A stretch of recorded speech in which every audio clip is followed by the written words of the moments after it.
जब वो पैदा हुआ तो वो अंधा था। आसपास के लोगों ने ये देखकर उसके माँ बाप को कहा कि ये तो किसी बोझ से कम नहीं है, इसे तो मार देना चाहिए।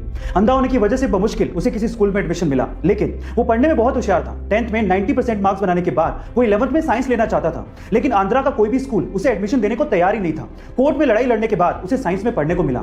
12th में अच्छे मार्क्स बनाने के बाद वो IIT में पढ़ना चाहता था, लेकिन इंडिया की कोई भी IIT उसे एडमिशन देने को तैयार नहीं थी। इसके बाद उसने US की नामी यूनिवर्सिटी MIT में अप्लाई किया और वो इंडिया का पहला ऐसा ब्लाइंड स्टूडेंट बना जिसे MIT यूनिवर्सिटी में एडमिशन मिला। इसके बाद वो चाहता तो अच्छी सैलरी पे वहां पे काम कर सकता था, लेकिन वो इंडिया आया और उसने अपने जैसे लोगों को हेल्प करने की सोची। इसके बाद उसने हैदराबाद में बुलांट इंडस्ट्री की स्थापना की और वहां पर दिव्यांग लोगों को नौकरियां भी दी और उन्हें सम्मान से जीना भी सिखाया। गाइस, जिसे लोग बोझ समझते थे, आज वही लड़का 100 करोड़ की कंपनी का मालिक है और अपने जैसे कई लोगों की जिंदगियां बदल रहा है। उनका नाम है श्रीकांत बुला। गाइस, ये बात है 1980 की, जब महाराष्ट्र के जलगांव डिस्ट्रिक्ट के अमलनेर गांव में रहने वाले मोहम्मद अनवर के पिता की अचानक से मौत हो गई।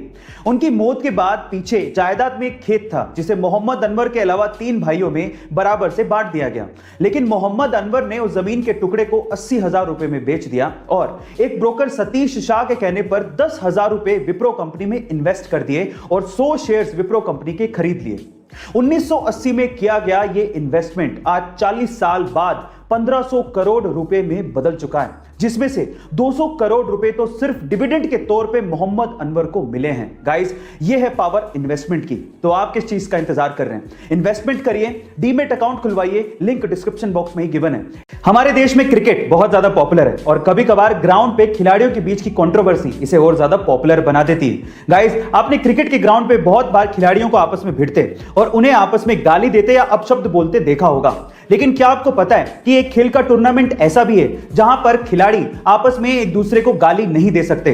अगर कोई खिलाड़ी गाली देते पकड़ा गया तो उस पर 14 लाख रुपए तक का जुर्माना हो सकता है। गाइस, उस खेल के टूर्नामेंट का नाम है विंबलडन टेनिस टूर्नामेंट। अब मजे की बात यह है कि विंबलडन को खेलने के लिए अलग अलग देशों से अलग अलग भाषाओं के खिलाड़ी आते हैं। इसी वजह से विंबलडन के अंपायर को अलग अलग भाषाओं में गालियां सीखनी पड़ती हैं, जिससे वो किसी भी खिलाड़ी को गाली देते पकड़ सके और उस पर जुर्माना लगा सके। गाइस, क्या इसके पहले तक इंटरेस्टिंग फैक्ट आपको पता था? और अगर नहीं पता था तो कमेंट सेक्शन में जरूर लिखिएगा। गाइस, जापानीज लोग टेक्नोलॉजी में तो आगे हैं ही, वो लोग नेचर का भी पूरा ख्याल रखते हैं, क्योंकि वो ये बात जानते हैं कि नेचर है तो इंसान का अस्तित्व है।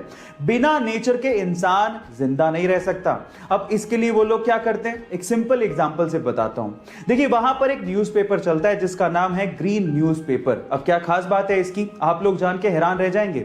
उस ग्रीन न्यूज़पेपर के अंदर छोटे छोटे से बीज डाले हुए होते हैं। जैसे आप न्यूज़पेपर को पढ़ के उसे मिट्टी में दबा देंगे तो उसमें से पौधे उगाएंगे। ओह माय गॉड, है ना अमेजिंग फैक्ट। गाइस, जहां एक और कोरोना के डर के चलते हम लोग घर बैठ गए, हमारा धंधा पानी सब बंद हो गया। अब कहीं जाके हम लोग एक नॉर्मल लाइफ जीने की कोशिश कर रहे हैं, लेकिन वो भी बहुत इत्मीनान से।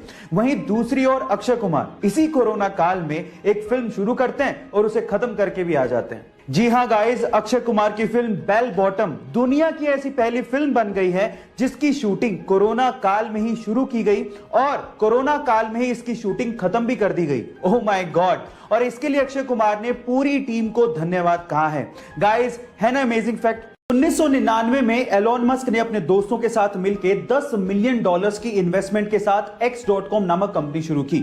बाद में यही company famous payment system company PayPal बनी, जिसे 2002 में eBay ने $105 बिलियन में खरीदा।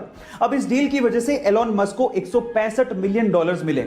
एलोन मस्क चाहते तो पूरी जिंदगी ऐशो आराम के साथ बिता सकते थे, लेकिन तब इनका पागलपन शुरू हुआ। इन्होंने लगभग $100 मिलियन SpaceX में डाले और लगभग $70 मिलियन टेस्ला में डाले।